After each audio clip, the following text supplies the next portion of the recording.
Good evening, Tottenham fans. Tottenham have another Champions League game coming up tomorrow versus Slavia Prague. In today's video, I'm going to look into their form, look into their domestic league, look into the Champions League, how they've been doing there too. Also, I'll give you my lineup I think that we should go for. And also, I'll give you my score prediction for this game as well. This is a big game for us, in my opinion. This is something we need to build on from the Brentford game. We've won our home game now. The fans are going to be upbeat. They're going to be up for this game now. We're not going to have that nervous tension we have normally when we're playing at home. Hopefully we can go there, we can enjoy ourselves for the fans and get a win over the line and start building a fortress at this home stadium for us. Before I get into the video, please hit that subscribe button. I'm on the road now to 4,000 subscribers. Thank you to everyone that's contributed to this channel so far. This channel is growing from strength to strength, and it's really much appreciated. So let's get into the video and let's talk about Slavia Prague. Now, they are a decent team in their league. They're in the Czech Republic league. They're doing very, very well. If I just move myself out the way quickly, I'll just show you where they are in their league at the moment. This is the Czech Republic league. And as you can see, they are top of the league. They're 5 points clear. They have a goal difference of plus 24. So they know how to score goals. They can get goals and they will cause problems if you allow them to. Now, a lot of people will say that the Czech Republic League is not the best league in the world, and I agree. It's not a very strong league, but you can't take any Champions League games lightly, in my opinion. So we need to be on our game, especially at home. If we put in a very poor performance and the fans, you know, get a bit anxious, we'll be back to square one again. So we do need to be fully on it. Now, if I go and show you now their last 6 games, this is their last 6 games. If I just take that banner off quickly so you can see all 6. There we go. So they've played Arsenal in the Champions League. They were at home and they got battered 3-0. If we want to take anything from that, remember we lost 4-1 to Arsenal. So it's not all easy going just for us. Arsenal did have the better of the ball. They did have a lot more chances, but Slavia Prague did have 9 shots at goal, which a lot of Premier League teams struggle to do actually in that game. So see, again, we can't take them lightly. And they've won, I think, 4 of their last 5 games as well. But in the Champions League, they drew 0-0 with Atletico Bilbao, which is their most recent result. So all in all, not too bad going. They're in some very, very good form. They'll be coming into this game with a lot of confidence. If you just look at the Champions League table, which is absolutely completely different to their Czech Republic table, and it might give you a bit of example of how weak that league is, to be honest. They're in 31st place in the Champions League. I've put a little arrow there to show you where they are. They have got 5 points, which is not bad really. They've got 3 points, which is not bad really in Champions League level. But those 3 points didn't come from a win. They were all draws. They drew with Atalanta 0-0. Like you saw, you drew with Bilbao. I think that was 0-0 as well. And they drew with Bodø/Glimt 2-2, which again, that's what we did. But they were home to Bodø/Glimt. We were away, but it was still the same scoreline, 2-2. So again, another reason why we shouldn't really take them lightly. Now, Spurs really, if they can get a victory, they're only 2 points off 2 points off the top 8, and this is where I really want us to finish. With all the lots of games going on in the Premier League, especially over Christmas and January and February, when the business end starts kicking off, we don't want those extra 2 games in the playoffs in the top 24 to qualify for the last 16 for the Champions League.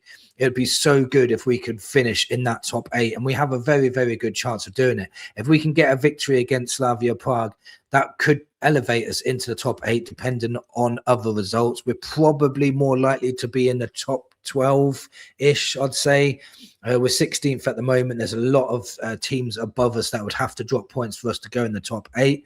But if we could get that and then get a victory away to Frankfurt like we have done in the past, and Frankfurt are struggling this season, then we could be in that top 8 and we won't have to play those extra games. That would be absolutely brilliant for us.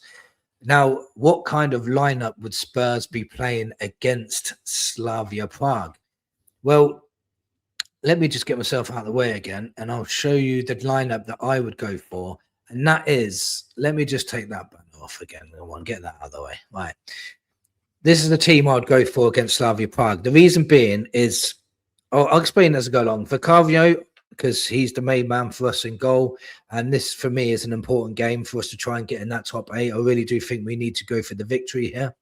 Power right back, only because your doggy's unfit to play and we have no one else really that can play right back. That is a massive issue that we do need to address in the transfer window. Somebody that can play left back and right back to cover.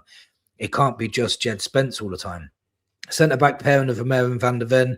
Reason being is we could easily play Danso as well in there. But the reason for me is, like I said, we need to get that victory. If we can get a couple of goals up and be able to rest some players later on, then that would be okay. But I'm definitely putting Romero in because he's the captain. And Van der Ven was rested a couple of games ago, so he'll be okay to go again. I'm sure of it. If not, Danso will come in for either one of them. Then you've got Spence at left back, and I think Spence against Brentford was outstanding. His attacking play was absolutely brilliant. He's actually coming on leaps and bounds now, and he needs to keep that form up. So somebody playing that well, I think you should keep him in the side and keep his form going. Now, I've put Paulinho, which be basically in the double pivot with Archie Gray. Paulinho will come in for Bentancur. Bentancur just needs a rest, and Paulinho was rested against Brentford, so that's just a straight swap for me. But the reason why I've kept Archie Gray in and not put Bergvall in is because Archie Gray put in a superb performance, and you know he's not had much game time this season. So if Archie Gray, you know, deserves another start, in my opinion.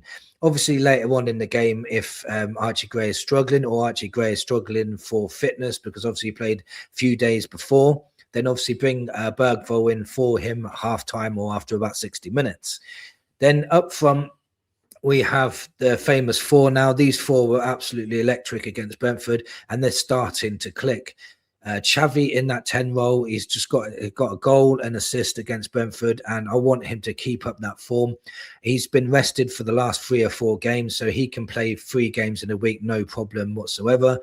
And hopefully in front of his fans, he can score and assist again and put in another top performance. And that will just get his confidence growing from strength to strength. I'd put Kudos back on the right-hand side. If Kudos is to be rested for the Premier League game against Nottingham Forest, then that's cool by me. I'll be putting him in at first, but then I'd rest him I'll take him off after about 60 minutes, make sure we get the job done. But if not, I'd put Brennan Johnson on that right-hand side. And on the left-hand side, Kolo Muani was excellent against Brentford, in my opinion, and maybe the solution to our left-hand side. There is news that he is injured. There's not been confirmed when I'm making this video. It might be confirmed after I've made this, and you'll probably tell me in the comments below. But if Muani is injured and he cannot play, I would definitely be putting Odegaard in there, and it wouldn't worry me at all because I think Odegaard is coming along nicely this season and he's getting better and better. So first choice would be Muani. If we can't put Muani in, I'd put Odegaard there. And Richarlison, basically because I'd put Muani on the left. Tell isn't available. Solanke's injured. So Richarlison is basically our only choice in the number 9. But he's on fire at the moment. He probably don't mind playing every single game. And hopefully he can get another goal to add to his list. He scored 7 goals in all competitions this season with 2 assists. Yes, I've been pretty harsh on him. And when I've watched him in a few games, he's been, you know, anonymous in a lot of games. His touch has been really poor. He's been falling on the floor all the time. But recently he's been putting in some brilliant performances.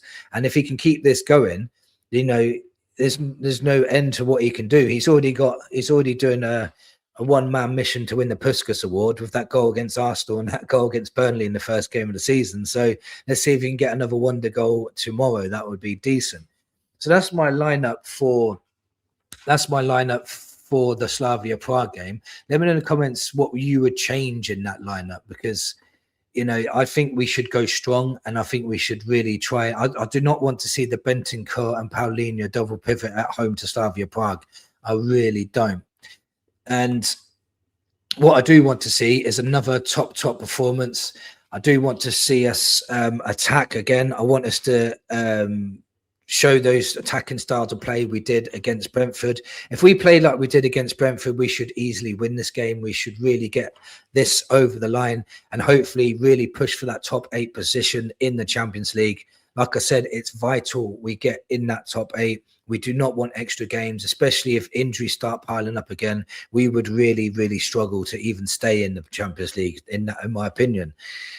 So my score prediction for this game: if Spurs turn up, and I think they're going to be full of confidence, and I'm sure that they will, I think Spurs could get a big win here. I can't see Slavia Prague breaking our defense unless they get lucky or a penalty or something like that.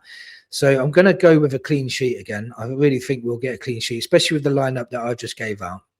So I'm going to go for a Tottenham 3-0 victory, the same as what the Gooners did to them away at Slavia Prague. I think it's going to be 3-0 to Spurs.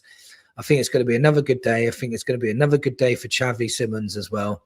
I also think I'm also going to back Richarlison to score another goal. I never thought I'd hear myself say that. So let me know in the comments what you think. What's your score predictions? Do you agree with my lineup? Thank you for watching, and come on, you Spurs.